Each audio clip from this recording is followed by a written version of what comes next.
Well, the first test for the drivers had nothing to do with driving quickly. It was, of course, the scrutineering that was held in Athens on the Saturday morning before the rally started on Sunday.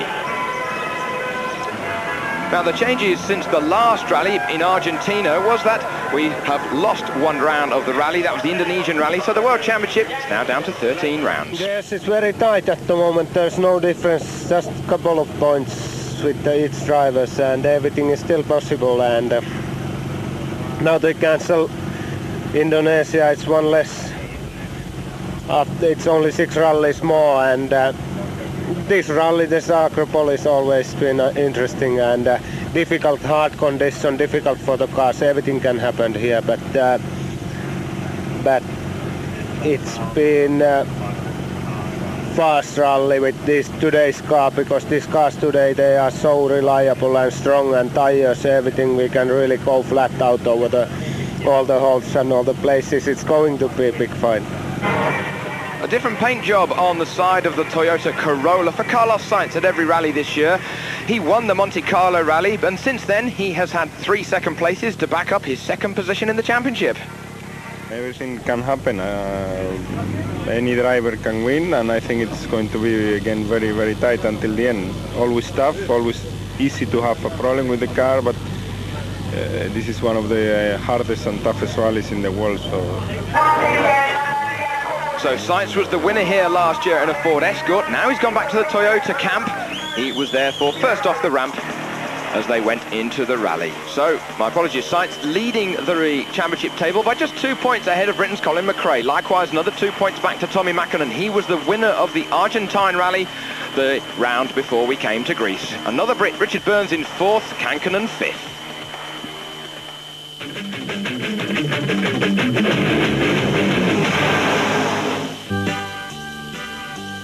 So the first day held 7 stages for the crews. Starting from Athens into stage 1 and then service after stages 2 and 3. They eventually then went up to Delphi after having completed 82 miles of competitive stages.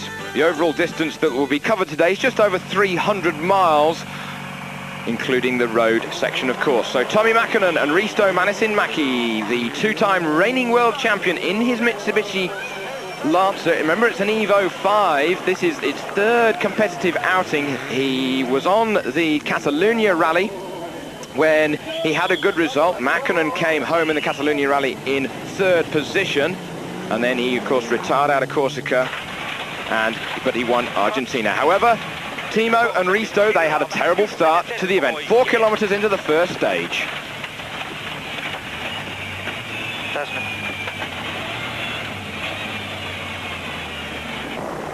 All you can hear was the gearbox and the prop shaft whining away underneath them, and the engine had gone completely dead.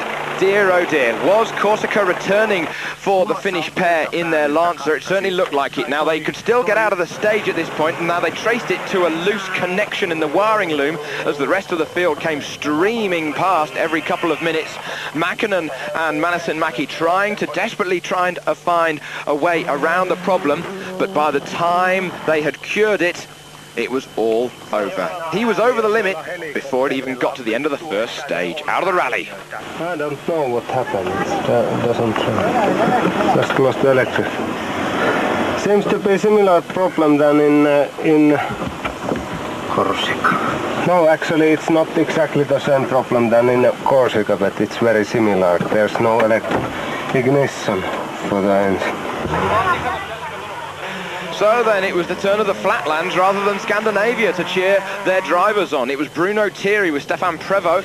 They were in the Malcolm Wilson prepared Ford Escort. I remind you that the Ford Escort, it won to back up Thierry's stage 1 win and stage 4 win. I remind you that it was Kankkunen who has won this rally 2 times before, the first time in a Peugeot 205 Group B car. Well, former British champion Richard Burns, he was then the new leader after Bruno Thierry's retirement. 4th on stage 1, 3rd then on stage 3, 4 and 5. 100, slow easy left, camber, to left max long, 70, 90 right plus. Richard Burns with Robert Reed sitting alongside him, absolutely foot to the boards. He was leading the rally. Meanwhile, the winner of stage 5 on leg 1 was another Briton, but of course he was a Scot, Colin McRae in his 555 Subaru. So as the first leg came to a conclusion, Colin McRae was second overall overnight, just 4.5 seconds behind Richard Burns.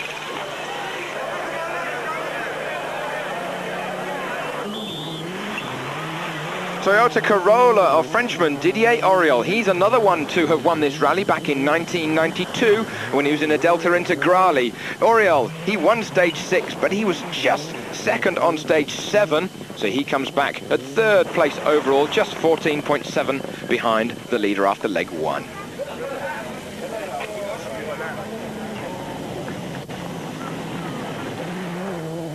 A smoother track for the cars behind.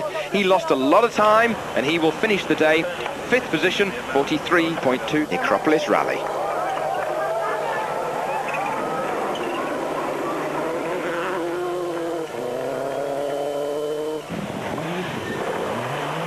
The 1992 winner, Frenchman Didier Auriol, is now second overall, just behind Colin McRae after finishing 4th and 2nd in the first 2 stages of leg 2.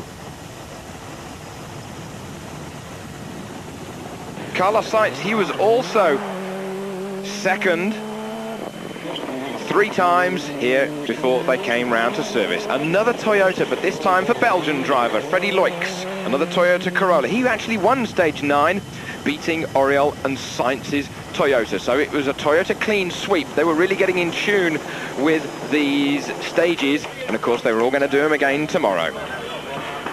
So he therefore finished leg 2 in 4th position overall, just 15.9 seconds behind Colin McRae. He actually managed to make up 1 minute and 15 seconds upon Richard Burns.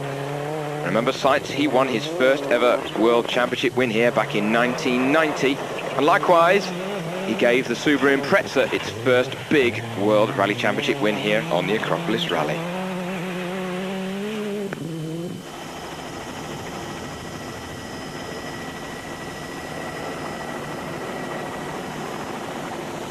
The stage is hot and dusty, and like Corsica, you don't want to fall off the edge. So Colin McRae, here on stage 10, he was 7th quickest, and then he was 4th and 3rd in the following stages. Will it be enough to keep the overall lead?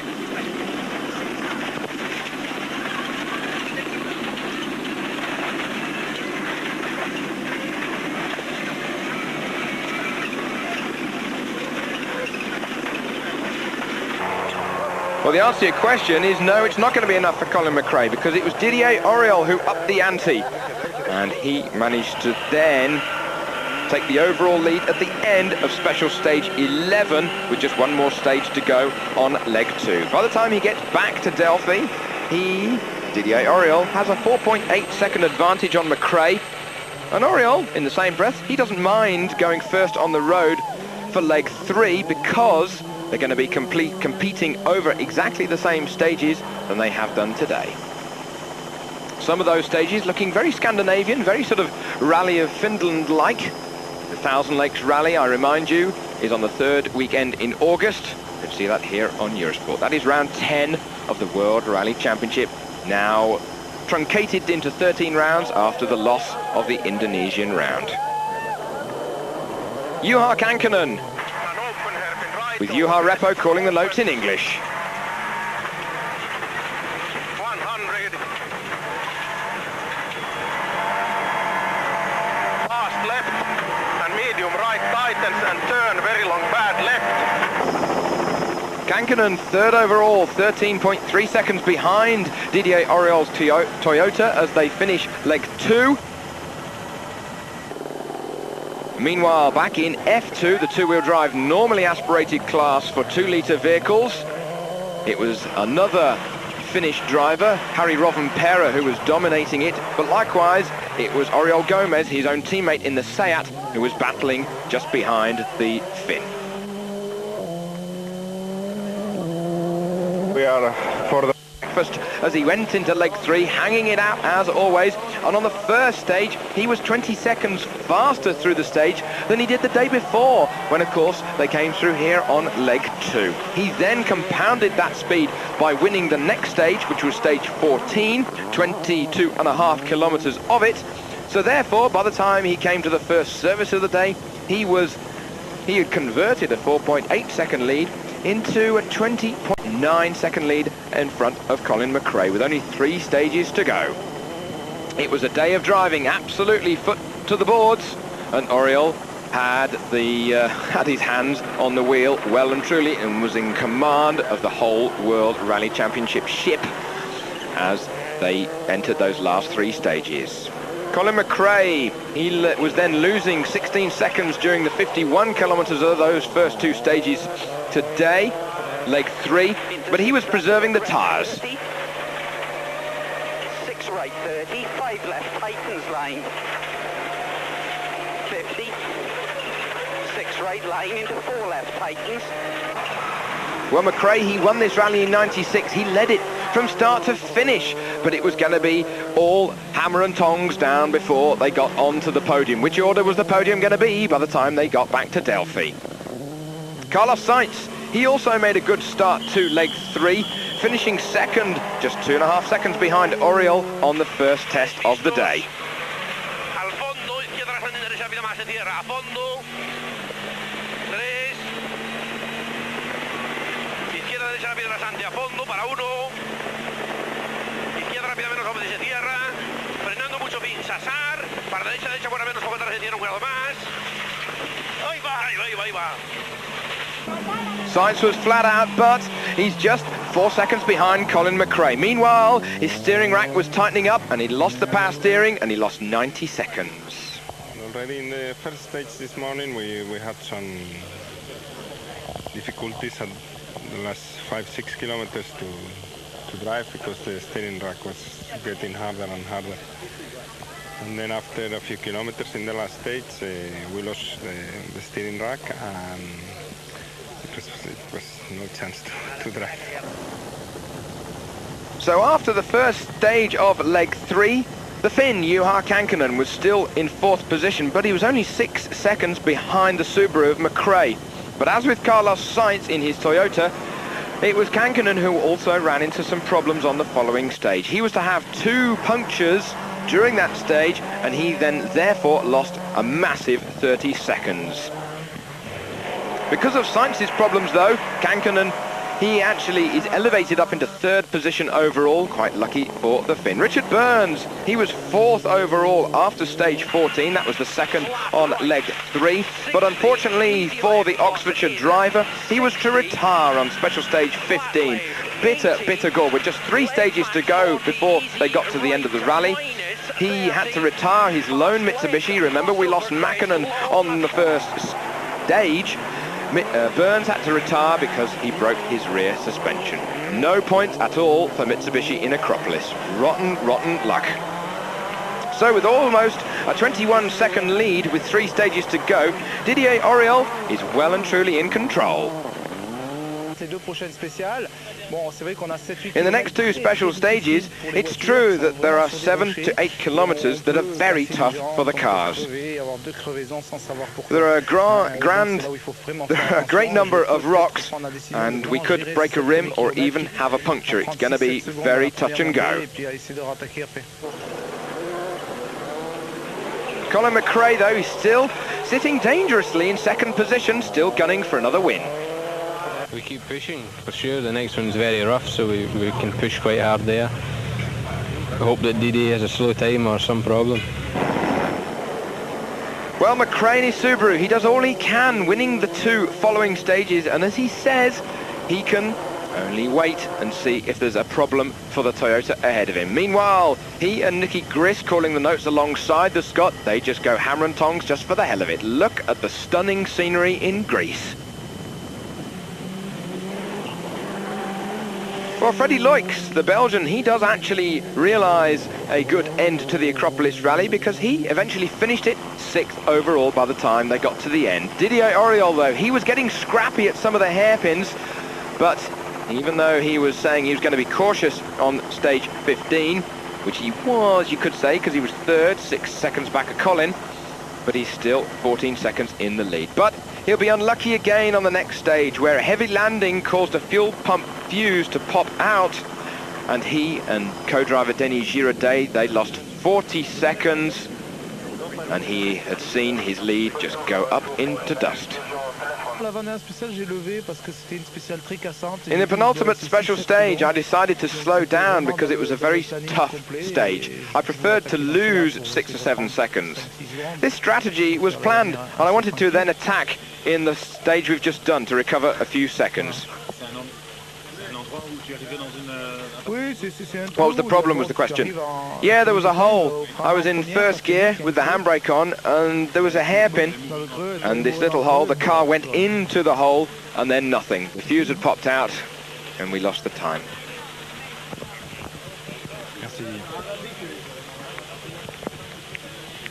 Well, pictures tell 1,000 words. Meanwhile, fourth position by the time they got back to Delphi was taken by the Spaniard Carlos Sainz. Despite his problems earlier in the day, he came back in fourth position for some championship points for Toyota.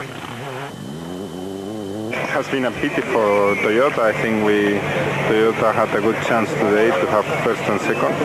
Good result, but unfortunately Didier was very unlucky. I was also very unlucky. I lost 1.5 minutes. And at the end, you know, we couldn't manage to get a good result for the team. Juha Kankkunen came back in third position, backing up his Monte Carlo third and also his Safari Rally third position.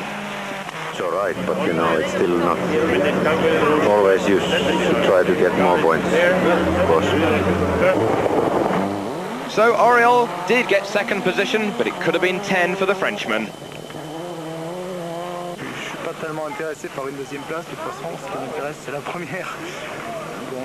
I'm not really interested in second place, only first. The only good thing is that the rally is finished. We should have won it. It wasn't even a mechanical problem, it was a fuse that made us lose 40 seconds, and of course a victory with it.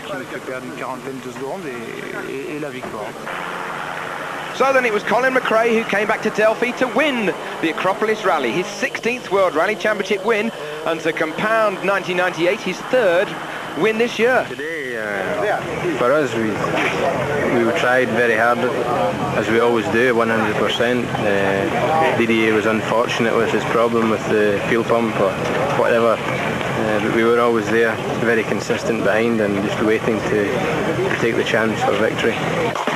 So look at that, Colin McRae takes maximum points, 10 of them, back home to Scotland with the win. Oriol second, Kankkunen another podium position, Sainz down to fourth, Loix fifth, and Piero Liatti, he lost time on the penultimate stage with a spin. He lost 10 minutes with the front wheels stuck in the ditch. Look how close the championship table is now with the drivers. McRae got a 5-point advantage ahead of Sainz, Mäkinen no score, Kankkunen equal with his fellow Finn, Oriol fifth, and Burns a non-scoring 21 points at the end. Look how close it is for the manufacturers, just 4 points covering the top 3, of course all of the Japanese. The next rally is the New Zealand Rally on July 25th after a midsummer break for the teams. New Zealand was where Colin McRae bagged his first ever World Rally win back in '93, and he then won in '94 and '95. Meanwhile, keep in touch with the World Rally Championship on Eurosport. In the meantime, this is Toby Moody signing off. Well done, Colin McRae.